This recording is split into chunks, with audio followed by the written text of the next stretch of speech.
طغيان درات الخميني والخامنئي الإمام والخامنئي الإمام في عين مولانا علي الرضا السلطان علي الرضا السلطان إيران إيران إيران سيف على الطغيان سيف على الطغيان إيران إيران إيران سيف على الطغيان।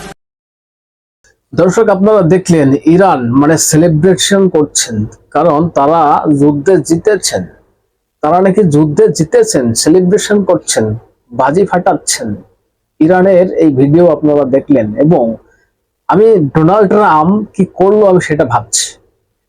Donald Trump যে এইভাবে যুদ্ধটাকে বিরতি করে দেবে মানে এটা কখনো ভাবতেই পারিনি। মানে এই ঘটনা দেখার পরে আমার সেই ভারত আর পাকিস্তানের যুদ্ধের কথা মনে পড়ে যাচ্ছে। কেন বলছি, ভারত পাকিস্তান যখন যুদ্ধ চলছে হঠাৎ করে ডোনাল্ড ট্রাম্প বলছেন যুদ্ধ বিরতি। মানে পাকিস্তানকে আর একটুখানি সবক তো শেখানো যেত, আর একটুখানি সবক শেখানো যেত পাকিস্তানকে।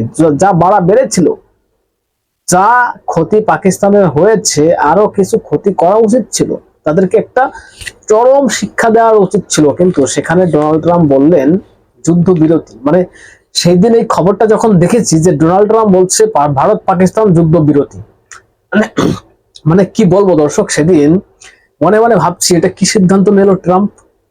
পাকিস্তানকে এখানে ছেড়ে দেওয়া উচিত, এখানে ছেড়ে দেওয়া উচিত, মানচিত্রটাকে মুছে দেওয়া উচিত ছিল পাকিস্তানের, তারপরে কিসের যুদ্ধ বিরতি এটা তখন ভেবেছিলাম। কিন্তু এই ইরান আর ইসরায়েল যুদ্ধ, সেখানে আমেরিকা হামলা করলো ইরানে গিয়ে, 3টে পরমাণু ঘাঁটিকে ধ্বংস করলো।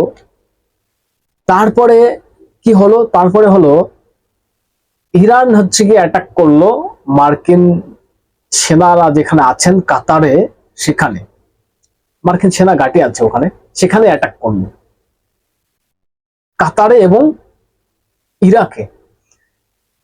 তারপরেই সরে যুদ্ধ বিরতি। এটার মানে কি আমি বুঝলাম না, তবে এটার মানে আপনি ছেড়ে দিন। ইরান কেন সেলিব্রেশন করছেন আমি এটা ভাবছি, কারণ সব থেকে বেশি ক্ষতি হয়েছে কাদের? ইরানের। ইসরায়েল কিন্তু প্রচুর আঘাত করেছে ইরানে এবং আমেরিকা করেছে। সব থেকে বেশি ক্ষতি কার হয়েছে? ইরানের হয়েছে। ইরান কেন সেলিব্রেশন করছেন আমার প্রশ্ন এটাই। তাহলে কি ইরান এটা মনে করেছেন যে যুদ্ধ যদি আরো চলতো তাহলে আমাদের দেশটাই ধ্বংস হয়ে যেত? ডোনাল্ড ট্রাম্প যুদ্ধ বিরতি ঘোষণা করেছে, বেশ ভালোই হয়েছে।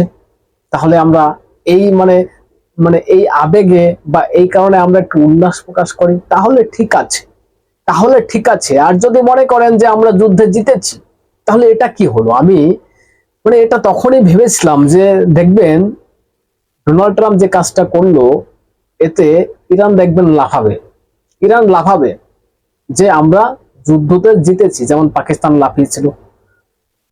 পাকিস্তানকে হাতে পায়ে ধরছে এবং ডোনাল্ড ট্রাম্প সেই কারণে বলছে ওকে যুদ্ধ বিরতি।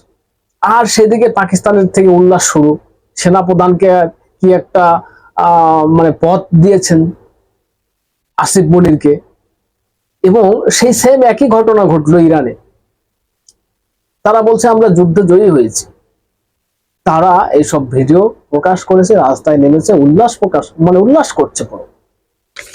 তবে দর্শক, ইসরায়েলের যিনি প্রধানমন্ত্রী আছেন বেঞ্জামিন বলছে আপাতত যুদ্ধ বিরতি, কিন্তু পরবর্তীতে যদি ওই পরমাণু বোমা বানানো বা তৈরি করার কাজ আবার ইরান শুরু করে তাহলে কিন্তু আমরা আবার আঘাত করব, আমরা এটাকে মেনে নেব না। এবং আমেরিকা আঘাত করেছে 3টে পরমাণু ঘাঁটিতে ইরানের, মানে অ্যাটাক করে দিয়েছে, সেখানে ক্ষতি হয়েছে। এবং আমেরিকাও বলছে যে আগে তোমরা যুদ্ধ থামাও, তারপরে ইসরায়েল থামাবে, এবং সেই মতনই মানে যুদ্ধটা থেমেছে। কিন্তু ইসরায়েলের প্রধানমন্ত্রী বেঞ্জামিন তিনি বলেছেন যদি ইরান এর পরেও শুধরে না যায়, যদি আবার সেই কার্যকলাপ শুরু করে, তারপরে আমরা আবার অ্যাকশন নেব।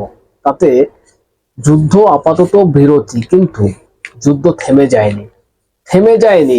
আর উল্লাস প্রকাশ করছেন, ভাবুন, ইরান উল্লাস প্রকাশ করছে, তারা রাস্তায় নেমেছে, বাজি ফাটাচ্ছে, পটকা ফাটাচ্ছে যে তারা যুদ্ধে জিতেছে। আমি সেদিনই বলেছিলাম, এই ঘটনা যখন দেখেছিলাম, যে হঠাৎ করে কেন যুদ্ধবিরতি, এতে কি হলো? ইরান তো লাফাবেই, লাফাবে না? হঠাৎ করে কেন যুদ্ধবিরতি? ইরাকে এবং কাতারে যখন মার্কিন সেনা ঘাঁটিতে ইরান অ্যাটাক করলো, তখন বা তারপরের থেকে যুদ্ধবিরতি কেন? ইসরায়েলে থেকে এবং আমেরিকা ইরানে একটা প্রত্যাঘাত আঘাত করতে পারতো না? তারপরে যুদ্ধবিরতিটা ঘোষণা করতো, তারপরে করতো। দর্শক, আমি এটা মানে বুঝতে পারছি না, হয়তো আপনাদের মতামত জানাবেন কমেন্টস করে। আসলে কি যুদ্ধটা মানে বন্ধ করে দিয়েছে ডোনাল্ড ট্রাম্প, ঠিক কাজ করেছে, না মানে ইরানকে আর একটুখানি শিক্ষা দেওয়ার দরকার ছিল? আপনারা কি বলবেন? তবে আমার মতে যেটা, আমি সেটা আপনাদের কাছে প্রকাশ করলাম, যে এইভাবে যুদ্ধটাকে বিরতি দেওয়া ঠিক হয়নি। যেমন ভারত পাকিস্তানের ক্ষেত্রে ডোনাল্ড ট্রাম্প করেছিলেন। আমরা বলেছিলাম কেন যুদ্ধবিরতি, কিসের যুদ্ধবিরতি? পাকিস্তানের মানচিত্র মুছে দিতে হবে। হঠাৎ করে যুদ্ধবিরতি, মানে সেদিন যখন শুনলাম এই ঘটনাটা, মানে অবাক হয়ে পড়লাম। আর আজকেও মানে এই ইসরায়েল এবং ইরানের ঘটনা যখন শুনলাম, ডোনাল্ড ট্রাম্প ঘোষণা করলেন যুদ্ধবিরতি, মানে তখন কেমন একটা লাগলো। আসলে ট্রাম্প চায় কি? আরো আরো কিছু শিক্ষা ইরানের ইসরায়েলকে দেওয়ার, ইরানকে দেওয়ার দরকার ছিল, তারপরে যুদ্ধবিরতি হতো। কি বলবেন দর্শক? আপনাদের গুরুত্বপূর্ণ মতামত জানাবেন কমেন্টস করে, এবং নজর রাখবেন হাবড়া টিভিতে, সাবস্ক্রাইব করে পাশে থাকবেন, সঙ্গে থাকবেন।